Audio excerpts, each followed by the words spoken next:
Bonjour à toutes et à tous, j'espère que vous allez bien aujourd'hui et que surtout vous êtes en bonne santé. C'est ce qu'il y a de plus important dans la vie. Alors aujourd'hui mes chers internautes, je suis très content de vous voir.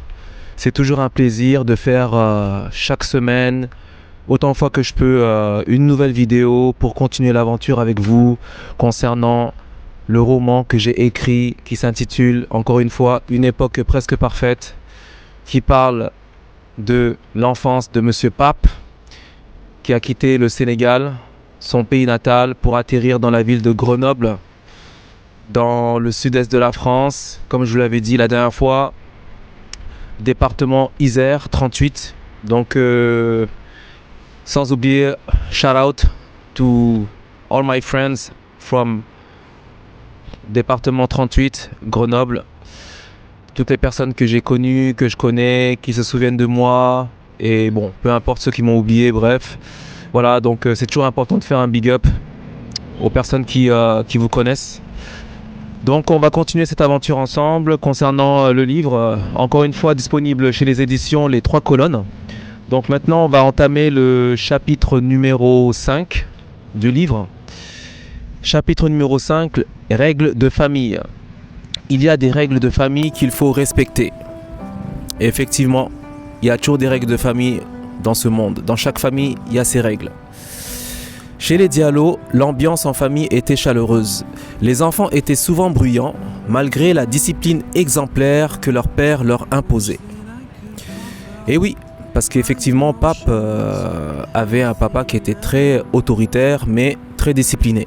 Et effectivement, dans la famille, dans chaque famille, je dirais, la discipline est très importante. Parce que si on ne discipline pas les enfants, qu'est-ce qui se passe? Quand ils grandissent, quand ils deviennent ados, ils deviennent incontrôlables.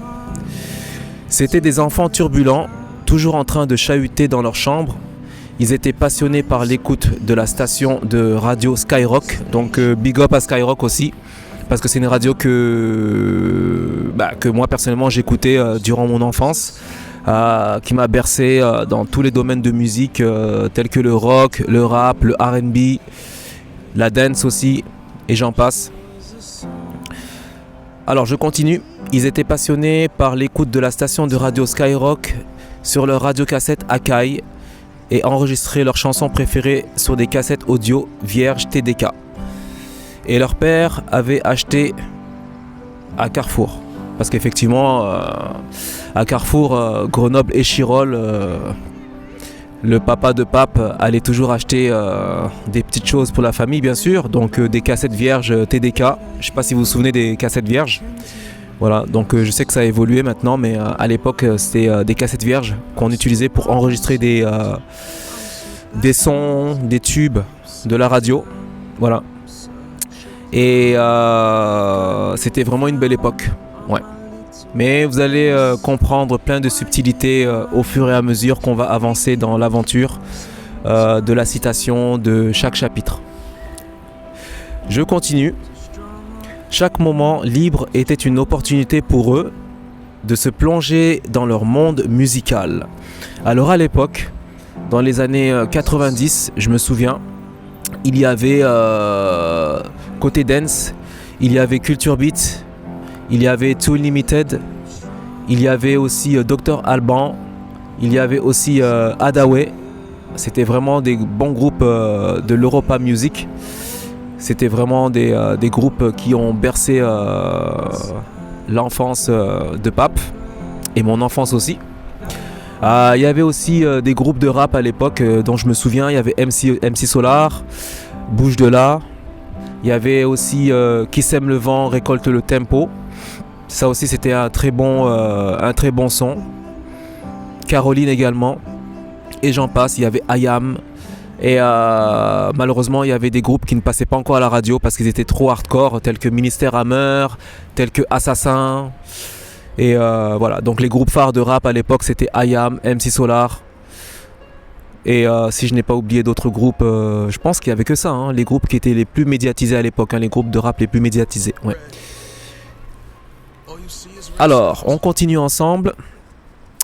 Chaque moment libre était une opportunité pour eux de se plonger dans leur monde musical. Ils connaissaient les paroles des artistes par cœur. entre rire et cris de joie. Ils s'évadaient dans les mélodies qui rythmaient leur quotidien, défiant ainsi le calme imposé par les adultes. Parce qu'il fallait sans dire aussi que lorsqu'on était à la maison, le papa, il invitait des voisins, donc des voisins africains, dont de la Côte d'Ivoire, des voisins congolais, et effectivement, au salon, les enfants étaient interdits de squatter le salon pendant que les adultes discutaient. Donc ça parlait politique, ça parlait culture, ça parlait de beaucoup de choses concernant le panafricanisme. Et effectivement, la chose qu'il ne fallait pas faire, c'était les interrompre. Voilà, quand ils étaient en pleine discussion, en plein débat, il ne fallait jamais les interrompre.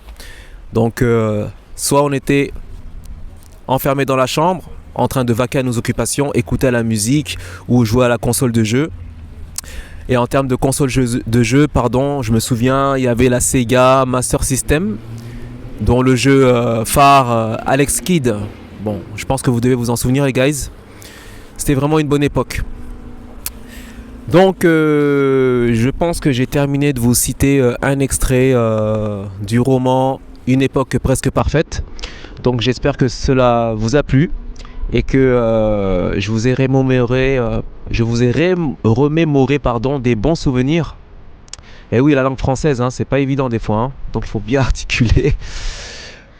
Des souvenirs des années 90, fin 80, début 90, avec toutes ces choses qui nous ont bercés, même au niveau politique aussi, dont on parlera plus tard.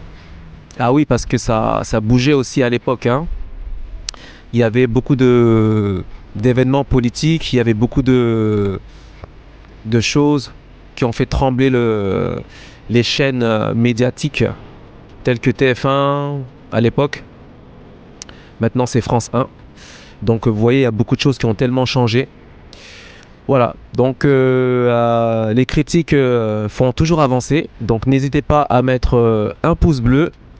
N'hésitez pas surtout à mettre vos commentaires juste en bas et un like, ça fait toujours plaisir. Et on peut continuer ensemble cette aventure en vous citant des extraits du roman Une époque presque parfaite, avec des bons souvenirs qu'on va se remémorer des années 80-90, puisque moi c'est ma génération 80. Donc on garde la pêche. Je dédicace encore une fois à toutes les personnes de Grenoble qui me connaissent. Donc shout out to all my friends from Grenoble. Shout out à toutes les personnes qui me connaissent à Paris, big up à eux. Toutes les personnes qui me connaissent aussi au Canada, Montréal, Vancouver, big up à eux. Shout out to all my peoples. Donc restez connectés et puis on se dit à très vite pour de nouvelles aventures. Et vous étiez avec Grégo sur ma chaîne. Et portez-vous bien et profitez également du bon temps et de la bonne température. Voilà, good vibes. Bye bye, cheers.